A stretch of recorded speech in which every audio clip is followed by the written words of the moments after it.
Hello everyone, welcome to EduTap. So in today's session we are going to discuss types of borrowers part 2. तो पहले हम individual as a borrower of bank discuss कर चुके हैं, proprietorship firm discuss कर चुके हैं। आज हम पार्टनरशिप फर्म डिस्कस करेंगे। चलिए तो स्टार्ट करते हैं। पार्टनरशिप के अंदर दो या दो से ज्यादा लोग अग्री करते हैं कि हम मिलके बिजनेस करेंगे और जो भी प्रॉफिट होगा जो भी लॉस होगा वो हम डिवाइड कर लेंगे। हो सकता है कि सारे पार्टनर्स पार्टिसिपेट करें बिजनेस चलाने में, हो सकता है कि कुछ पार्टनर्स एक्टिवली पार्टिसिपेट करें और कुछ सिर्फ अपना कैपिटल ही कंट्रीब्यूट करें। तो जो पार्टनरशिप फर्म है उसे पार्टनर से सेपरेट या डिस्टिंक्ट नहीं माना जाता है और पार्टनरशिप फर्म की अलग से कोई लीगल आइडेंटिटी नहीं होती है जैसे कंपनी की होती है। पार्टनर्स जो हैं वो अपने पार्टनरशिप फर्म के भी एजेंट होते हैं और एक दूसरे के भी एजेंट के तौर पे काम करते हैं। तो अगर एक पार्टनर ने पार्टनरशिप फर्म के लिए कुछ डिसाइड किया तो बाकी के पार्टनर्स को भी अग्री करना पड़ता है। जो भी पार्टनर्स करेंगे उससे जो फर्म है वो भी बाइंड हो जाएगा इस चीज की, पार्टनर के पास इम्प्लाइड अथॉरिटी रहती है। लेकिन अगर पार्टनर जो है वो कोई ऐसी एक्टिविटी करता है जो यूजुअल कोर्स ऑफ बिजनेस के बाहर है। नॉर्मली देखो, अगर हम पार्टनर्स मिलके ग्रोसरी शॉप चलाते हैं तो सारे पार्टनर्स के पास इम्प्लाइड अथॉरिटी के वो ग्रोसरी के लिए जो सामान है वो ला सकते हैं, शॉप में सामान भर सकते हैं, ये normal usual course of business में है। लेकिन अगर यूजुअल कोर्स ऑफ बिजनेस से बाहर जाके कोई कुछ करता है जिसकी उसको एक्सप्लिसिट अथॉरिटी नहीं है तो वो ये नहीं माना जाएगा कि इम्प्लाइड अथॉरिटी है। ओके। और इसके अलावा पार्टनर अपनी तरफ से अकेले ही कोई गारंटी नहीं दे सकता, कोई dispute out of court settlement नहीं कर सकता है, बिना दूसरे पार्टनर्स के कंसेंट के नया बैंक अकाउंट ओपन करना, क्लोज करना, ये अकेला पार्टनर नहीं करता। इन चीजों की इम्प्लाइड अथॉरिटी नहीं होती है। यूजुअली जो बिजनेस करने के लिए चीजें हैं उनमें उसके पास इम्प्लाइड अथॉरिटी होती है। तो पार्टनरशिप फर्म में कम से कम 2 लोग हो सकते हैं और मैक्सिमम 50 लोग अभी अलाउ किए गए हैं अकॉर्डिंग टू कंपनी रूल्स 2014। कोई भी बिजनेस करो प्रॉफिट शेयरिंग के लिए होना चाहिए। और जो पार्टनरशिप फर्म शुरू करने के लिए अग्रीमेंट है वो एक्सप्रेस अग्रीमेंट भी हो सकता है, इम्प्लाइड अग्रीमेंट भी हो सकता है। प्रॉफिट एंड लॉस शेयर किए जाते हैं जब तक कि अलग से कुछ स्पेसिफिक अग्रीमेंट ना हो। प्रॉफिट्स एंड लॉसेस हमेशा शेयर किए जाते हैं। क्या एक पार्टनरशिप फर्म का रजिस्ट्रेशन मैंडेटरी है? तो ऐसा बिल्कुल भी नहीं है, लेकिन ये रेकमेंड किया जाता है कि पार्टनरशिप फर्म को आप रजिस्टर करवा लीजिए।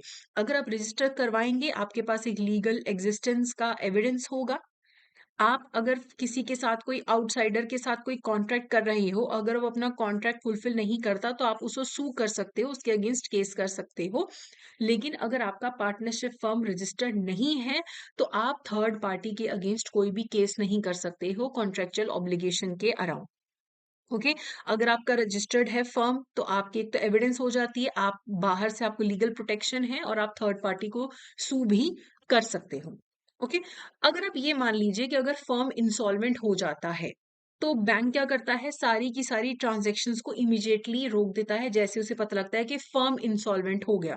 उस टाइम पे अगर तो उस फर्म का बैंक अकाउंट क्रेडिट में है यानी कि पैसा पड़ा है तो वो सारा पैसा ऑफिशियल रिसीवर जिसे कोर्ट अपॉइंट करता है उसे असाइन कर दिया जाता है कि ये पकड़ो, तुम हैंडल करो।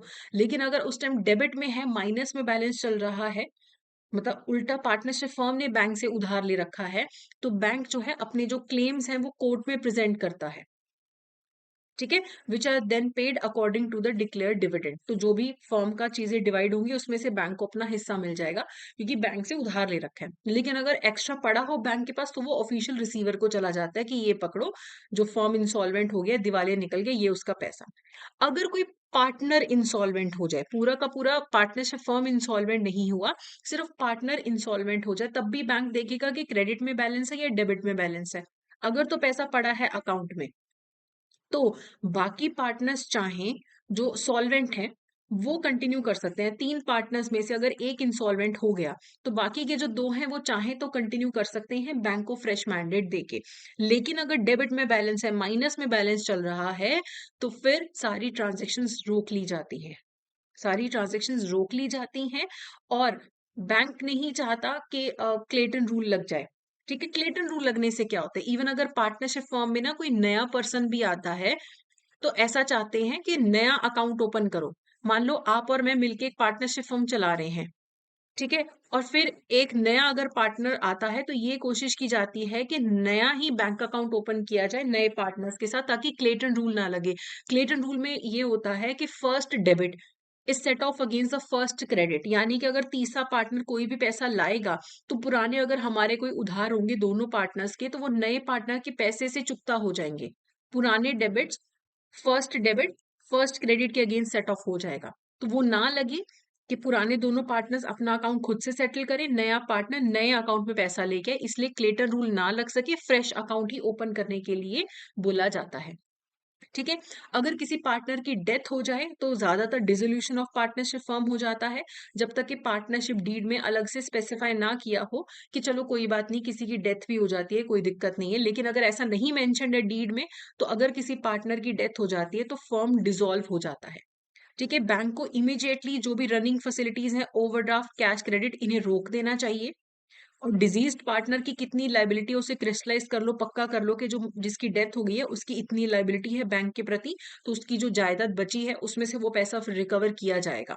बाकी के पार्टनर्स अगर कंटिन्यू करना चाहते हैं, 3-4 बाकी के जो पार्टनर्स है किसी की डेथ के बाद भी फॉर्म कंटिन्यू करना चाहते हैं, तो वो अपना सेपरेट अकाउंट ओपन कर सकते हैं।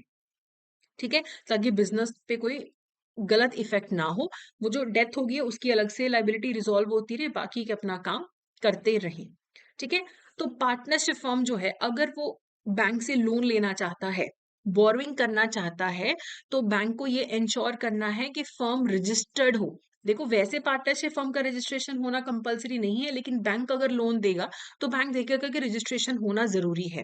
वो पूरी पार्टनरशिप डीड जो डॉक्यूमेंट होता है वो चेक करता है कि कहीं कोई ऐसा प्रोविजन तो नहीं है जो पार्टनरशिप फर्म को लोन लेने से मना करता हो। और अगर 3-4 पार्टनर्स हैं उनमें से एक पार्टनर कंपनी है, एक कंपनी पार्टनरशिप फर्म में पार्टनर है, तो जब भी बैंक ऐसे पार्टनरशिप फर्म को लोन देगा, जो भी चार्ज क्रिएट होगा, जो भी एसेट गिरवी रखी जाएगी, ये रजिस्टर ऑफ कंपनीज के पास रजिस्टर करवाना कंपलसरी होगा।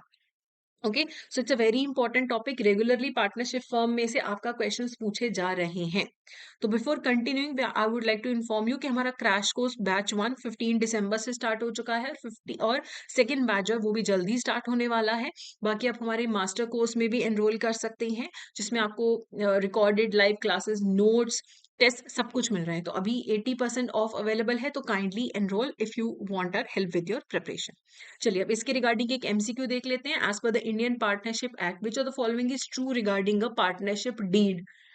It is mandatory to register a partnership deed with the register of firms. देखो पार्टनरशिप फर्म को रजिस्टर कराना, डीड रजिस्टर कराना, ये कंपलसरी नहीं है according to the Indian Partnership Act. The deed governs the right, duties and responsibilities of partners. ये बिल्कुल सही है, डीड्स में ये सब दिया होता है कि राइट्स क्या हैं, रिस्पॉन्सिबिलिटीज क्या हैं।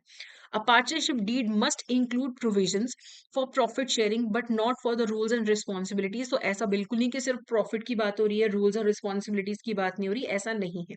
A partnership deed is only required when dealing with immovable property। ऐसा बिल्कुल नहीं है कि immovable property के टाइम पे ही डीड चाहिए। अगर आप डीड बनाना चाहो कभी भी बना सकते हो। ठीक है। तो बी जो है सिर्फ यहाँ पे करेक्ट ऑप्शन था। तो ये था हमारा आज का session. So that's it for today. Thank you so much.